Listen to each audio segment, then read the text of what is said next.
اعوذ باللہ من الشیطان الرجیم بسم اللہ الرحمن الرحیم۔ اللہ تبارک و تعالیٰ کے نام سے شروع جو بڑا مہربان اور نہایت رحم کرنے والا ہے۔ ایک دن فرعون اپنے محل کے اندر چین کی نیند سو رہا تھا کہ ایک دم گھبرا کر اٹھ گیا۔ فرعون نے ایک دردناک خواب دیکھا جس خواب نے اس کی نیند کو اڑا کر رکھ دیا۔ اس ہیبت ناک خواب کو دیکھنے کے بعد فرعون نے کل اپنے دربار کے اندر تمام نجومیوں کو اکٹھا کیا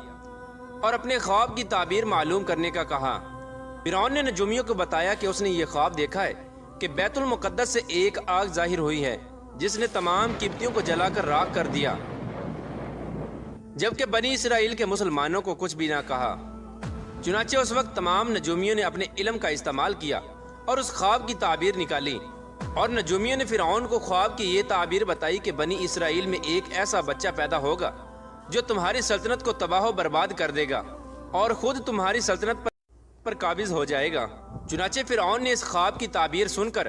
اپنی سلطنت کے چھن جانے کے خوف سے قبطیوں کو یہ حکم جاری کیا کہ بنی اسرائیل کے ہر گھر کی نگرانی کی جائے، اور جس گھر میں بھی بچہ پیدا ہو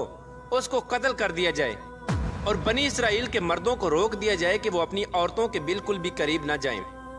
چنانچہ اس طرح فرعون کا حکم پاتے ہی بنی اسرائیل کے ہر گھر کی نگرانی ہونے لگی،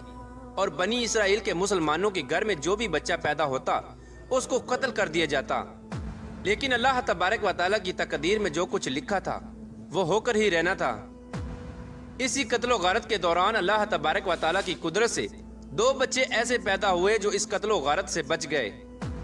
اور اللہ تبارک و تعالیٰ کی قدرت یہ کہ ایک بچہ فرعون کے گھر میں پرورش پانے لگا، اور دوسرا بچہ جس کو اس کی ماں نے قتل کے ڈر سے ایک دور پہاڑ کے اندر چھوڑ دیا تھا، اس کی پرورش کے لیے اللہ تبارک و تعالیٰ نے اپنے سب سے مقرب فرشتے حضرت جبرائیل علیہ السلام کی ڈیوٹی لگائی۔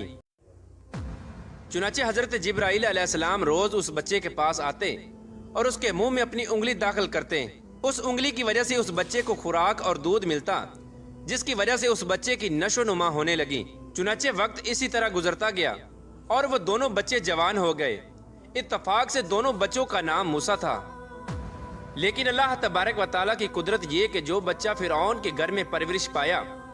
وہ بڑا ہو کر اللہ تبارک و تعالیٰ کا مقرب نبی حضرت موسیٰ علیہ السلام بنے، اور جس بچے کی پرورش اللہ تبارک و تعالیٰ کے سب سے مقرب فرشتے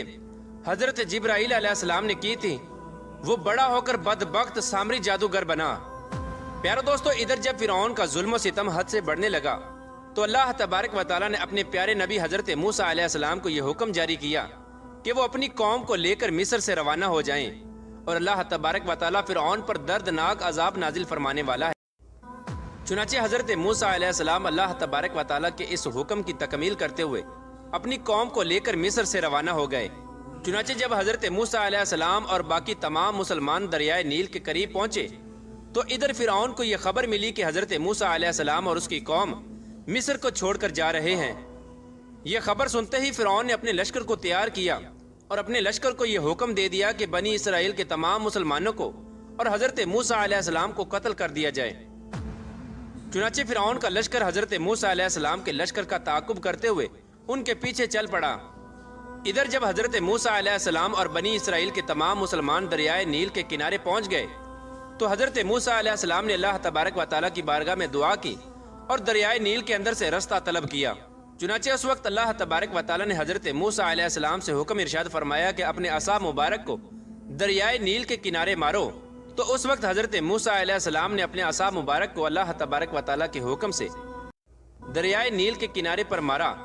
تو اس وقت دریائے نیل 2 حصوں میں تقسیم ہو گیا اور دریائے نیل کے اندر سے ایک وسیع رستہ بن گیا۔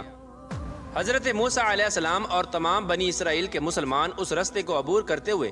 بڑی آسانی کے ساتھ دوسری طرف چلے گئے، اور ادھر فرعون کا لشکر جو حضرت موسیٰ علیہ السلام کے لشکر کا تعاقب کر رہا تھا وہ بھی اسی رستے سے دریائے نیل میں داخل ہو گیا۔ اس طرح جب فرعون کا لشکر دریائے نیل کے بالکل درمیان میں داخل ہوا تو اس وقت اللہ تبارک و تعالیٰ نے دریائے نیل کو مل جانے کا حکم دیا، تو دریائے نیل اللہ تبارک و تعالیٰ کے حکم سے آپس میں مل گیا۔ اس طرح فرعون اور اس کا تمام لشکر اور تمام قبطی دریائے نیل کے اندر غرق ہو کر ہلاک ہو گئے، اور اس طرح فرعون کو ہلاک کر کے اللہ تبارک و تعالیٰ نے دنیا کے لیے عبرت کا نشان بنا دیا۔ چنانچہ فرعون کی ہلاکت کے بعد حضرت موسیٰ علیہ السلام اور تمام بنی اسرائیل کے مسلمان ایک دوسرے مقام پر ٹھہر گئے۔ کچھ عرصے بعد اللہ تبارک و تعالیٰ نے حضرت موسیٰ علیہ السلام کو یہ حکم دیا کہ وہ اپنی قوم کو لے کر دوبارہ مصر میں واپس چلے جائیں۔ حضرت موسیٰ علیہ السلام اللہ تبارک و تعالیٰ کا یہ حکم پاتے ہی اپنی قوم کو لے کر مصر کی طرف روانہ ہو گئے۔ اللہ تبارک و تعالیٰ نے بنی اسرائیل کے مسلمانوں پر یہ فضل کیا کہ فرعون کے تمام تر محلات اور تمام تر خزانے بنی اسرائیل کے مسلمانوں کے سپرد کر دیے گئے۔ اسی دوران اللہ تبارک و تعالیٰ نے حضرت موسیٰ علیہ السلام کو تورات دینے کا بھی وعدہ کیا تھا۔ اللہ تبارک و تعالیٰ نے حضرت موسیٰ علیہ السلام سے یہ حکم ارشاد فرمایا تھا کہ وہ 30 دن اور 10 دن مزید روزے رکھیں۔ اس کے بعد اللہ تبارک و تعالیٰ حضرت موسیٰ علیہ السلام کو ایک ایسی کتاب دے گا جس کتاب کے اندر اس قوم کے تمام شرعی اصول ہوں گے، جس کے اوپر عمل کر کے یہ قوم اپنی زندگی گزارے گی اور جس کتاب کے اندر اس قوم کی شریعت ہوگی۔ چنانچہ اس وقت حضرت موسیٰ علیہ السلام نے اپنے بھائی حضرت ہارون علیہ السلام کو قوم بنی اسرائیل پر خلیفہ مقرر کیا اور خود اللہ تبارک و تعالیٰ کا یہ حکم پورا کرنے کے لیے کوہ طور پہاڑ پر چلے گئے، اور حضرت موسیٰ علیہ السلام کوہ طور پر جا کر اللہ تبارک و تعالیٰ کی عبادت میں مشغول ہو گئے اور روزے رکھنے لگے۔ چنانچہ حضرت موسیٰ علیہ السلام دن میں روزہ رکھتے اور دن رات اللہ تبارک و تعالیٰ کی عبادت میں مصروف رہتے۔ اس طرح جب حضرت موسیٰ علیہ السلام کوہ طور پر تشریف لے گئے تو ادھر سامری جادوگر کو فساد پھیلانے کا موقع مل گیا، اور موسیٰ سامری نے اسرائیل کے تمام مسلمانوں کو بہکانا شروع کر دیا۔ چنانچہ سامری جادوگر نے بنی اسرائیل کے مسلمانوں کے پاس جتنا بھی سونا تھا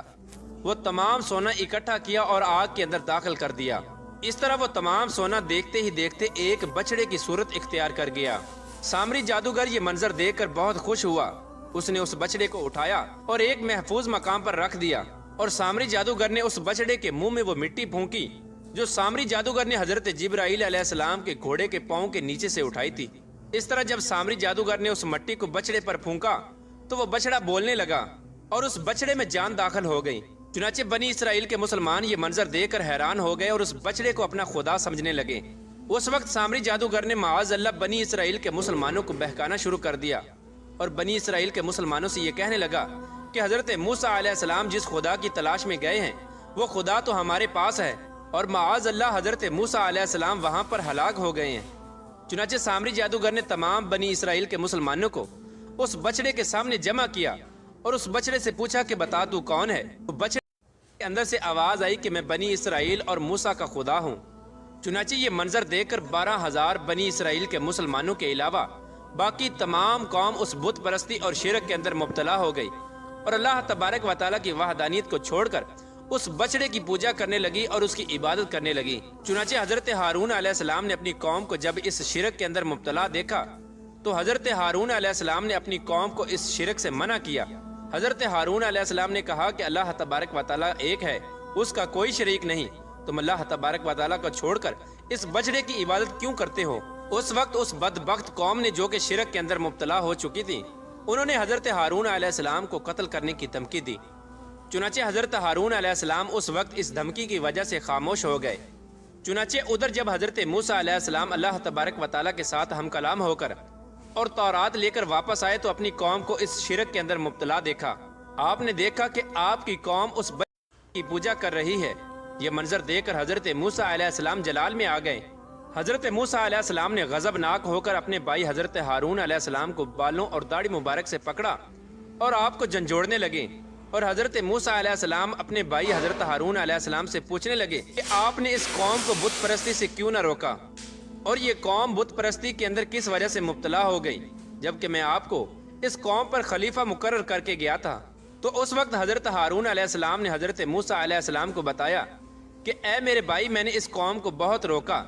قریب تھا کہ یہ قوم مجھے قتل کر دیتی۔ چنانچہ اس وقت حضرت ہارون علیہ السلام نے حضرت موسیٰ علیہ السلام کو سارا ماجرا سنایا اور اس سارے ماجرے کا ذمہ دار موسیٰ سامری کو ٹھہرایا۔ حضرت ہارون علیہ السلام نے حضرت موسیٰ علیہ السلام کو بتایا کہ آپ کی ساری قوم موسیٰ سامری کی وجہ سے اس شرک کے اندر مبتلا ہوئی ہے، اور یہ تمام لوگ سامری جادوگر کی وجہ سے اس بچڑے کی پوجا کرنے لگے ہیں۔ اس وقت حضرت موسیٰ علیہ السلام نے سامری جادوگر سے پوچھا کہ تم نے یہ شرک کیوں کیا؟ تو اس وقت سامری جادوگر حضرت موسیٰ علیہ السلام سے کہنے لگا کہ میں نے یہ شرک اپنے نفس کے ابھارنے کی وجہ سے کیا ہے، اور یہ بچڑا ہی ہمارا رب ہے، ہم اسی کی پوجا کریں گے۔ اس وقت حضرت موسیٰ علیہ السلام نے غضبناک ہو کر موسیٰ سامری کے لیے دردناک بد دعا کی تو اللہ تبارک و تعالیٰ نے موسیٰ سامری کو ایک ایسی دردناک بیماری کے اندر مبتلا کیا کہ وہ ساری زندگی لوگوں سے یہی کہتا رہا کہ میرے قریب مت آنا اور مجھے ہاتھ مت لگانا۔ اللہ تبارک و تعالیٰ نے سامری جادوگر کو ایک ایسی دردناک بیماری کے اندر مبتلا کیا تھا کہ کوئی بھی شخص اگر اس کو ہاتھ لگا دیتا تو وہ سخت بخار کے اندر مبتلا ہو جاتا۔ اس طرح سامری جادوگر ساری زندگی جنگلات کے اندر بھٹکتا رہا اور اسی موذی بیماری کے اندر تڑپ تڑپ کر ہلاک ہو گیا۔ ادھر حضرت موسیٰ علیہ السلام نے اس بچڑے کو توڑ پھوڑ کر ٹکڑے ٹکڑے کر دیا جس بچڑے کو سامری جادوگر نے بنایا تھا۔ اس کے بعد حضرت موسیٰ علیہ السلام نے اللہ تبارک و تعالیٰ کی بارگاہ میں دعا کی اور بنی اسرائیل کے مسلمانوں کے اس گناہ کی معافی طلب کی، تو اللہ تبارک و تعالیٰ نے حضرت موسیٰ علیہ السلام سے ارشاد فرمایا کہ اس گناہ کی معافی ایک ہی صورت میں ہو سکتی ہے کہ تمام بنی اسرائیل کے وہ لوگ جو اس شرک کے اندر مبتلا تھے وہ اپنے عزیز و اقارب کو اور اپنے قریبی رشتہ داروں کو اپنے ہاتھوں سے قتل کریں۔ چنانچہ اس طرح بنی اسرائیل کے وہ تمام لوگ جو اس شرک کے اندر مبتلا تھے انہوں نے اپنے ہاتھوں سے اپنے آپ کو قتل کر دیا اور اپنے عزیز و اقارب کو اپنے ہاتھوں سے نصف